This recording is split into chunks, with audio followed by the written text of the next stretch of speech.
Hello friends, daily ব্রিফে তোমাদের স্বাগত। আমি নীলাঞ্জনা, আর আজকে আমি উইলিয়াম শেক্সপিয়ারের লেখা একটি ফেমাস ওয়ার্ক জুলিয়াস সিজার প্লেটিকে বেঙ্গলিতে এক্সপ্লেন করব।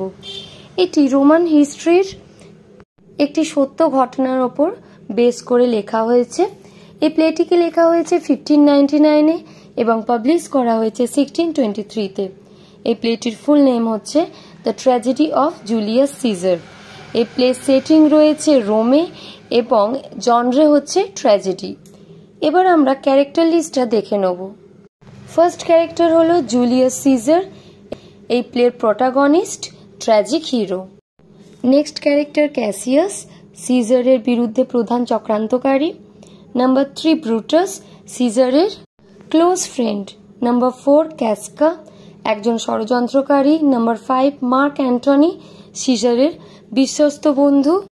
নাম্বার 6 পর্সিয়া, ব্রুটাসের ওয়াইফ। নাম্বার 7 ক্যালপর্নিয়া, জুলিয়াস সিজারের ওয়াইফ। নাম্বার 8 অক্টাভিয়াস, জুলিয়াস সিজারের নেফিউ। নাম্বার 9 সুথসায়ার, একজন ভবিষ্যৎ বক্তা। আমরা আরও কিছু ক্যারেক্টার দেখতে পাই এই প্লেতে, যেমন ট্রেবোনিয়াস, ডিসিয়াস ব্রুটাস, মেটেলাস, সিম্বর, সিনা, লিগারিয়াস। এরা সবাই চক্রান্তকারী, এরা ক্যাসিয়াসের দলে ছিল। আরেকটি ক্যারেক্টার হলো লেপিটাস, ইনি সাপোর্ট করেছেন অ্যান্টনি এবং অক্টেভিয়াসকে। এবার আমরা স্টোরিটা স্টার্ট করব। সময়টা ছিল 44 BCE, যখন রোমে রাজনৈতিক উত্থান পতন ঘটছিল। রোমে বহুদিন ধরে লোকতন্ত্র চলছিল, মানে ডেমোক্রেসি চলছিল। এবার একটি রিসেন্ট সিভিল ওয়ারে জুলিয়াস সিজার পম্পে নামক এক কো-রুলার মানে শাসককে যুদ্ধে হারান। এবার হয়তো জুলিয়াস সিজার রাজা হবে, কিন্তু জুলিয়াস সিজার এতদিনের লোকতন্ত্রই চাইছে নাকি নিজে রাজা হয়ে সম্পূর্ণ শাসক হতে চাইছে, সেটা এখনো বোঝা যাচ্ছে না। সিভিল ওয়ারে জিতে যখন জুলিয়াস সিজার সাধারণ জনগণের সাথে দেখা করতে যায়, ঠিক তখনই সুথসায়ার নামে একজন জ্যোতিষী তাকে বলেন যে 15 মার্চ জুলিয়াস সিজার যেন সাবধান থাকে, তার সেদিন জীবনহানির আশঙ্কা আছে।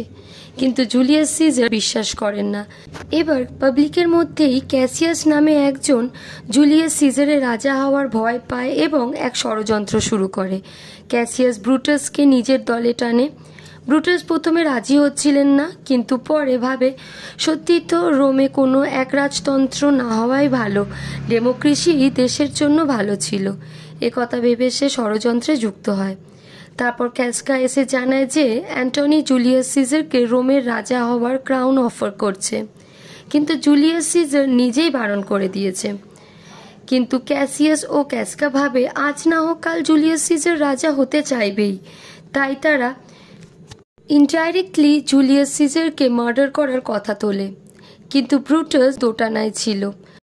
ব্রুটাসকে রাজি করতে ক্যাসিয়াস কিছু ভুয়ো চিঠি লেখে জনগণের তরফ থেকে, যেখানে লেখা ছিল জনগণ জুলিয়াস সিজারকে ভয় পাচ্ছে।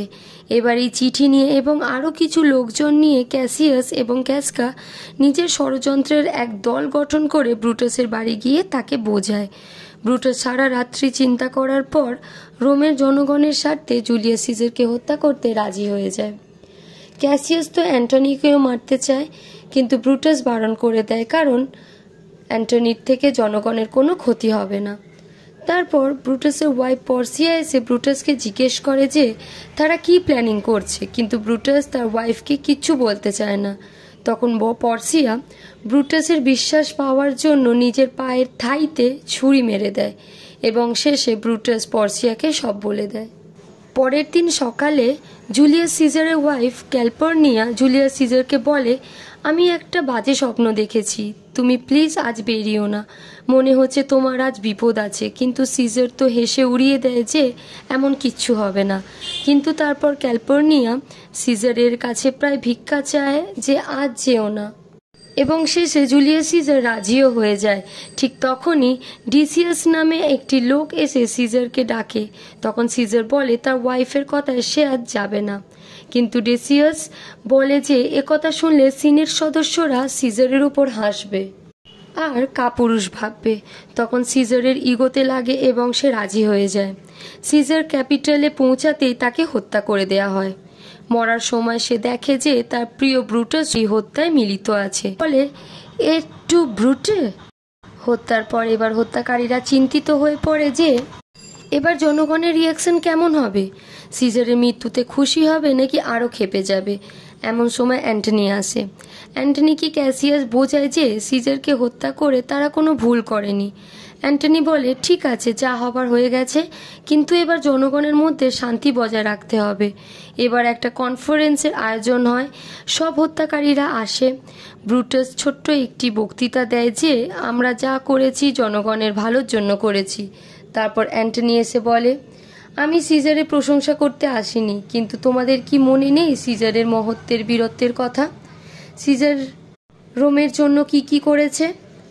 এমন আরও অনেক কথা শুনে পাবলিক তো খেপে যায়।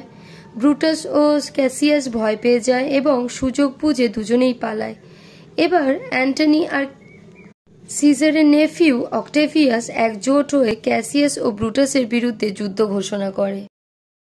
ফলে ব্রুটাস ও ক্যাসিয়াসের মধ্যে অশান্তি শুরু হয়ে যায়। ব্রুটাস বুঝতে পারে যে সে ক্যাসিয়াসের মতো চালাক ও বদমাশ লোকের ওপর বিশ্বাস করে কত ভুল করেছে। অন্যদিকে পর্সিয়া সুসাইড করে নেয়। যুদ্ধের এক রাত আগে ব্রুটাস জুলিয়াস সিজারের ভূত দেখে। যুদ্ধের দিন অক্টেভিয়াস লড়ছিল ব্রুটাসের সাথে আর অ্যান্টনি লড়ছিল ক্যাসিয়াসের সাথে। ক্যাসিয়াস যখন দেখে যে তার সব লোক মারা গেছে, ক্যাসিয়াস নিজেকেই মেরে দেয়।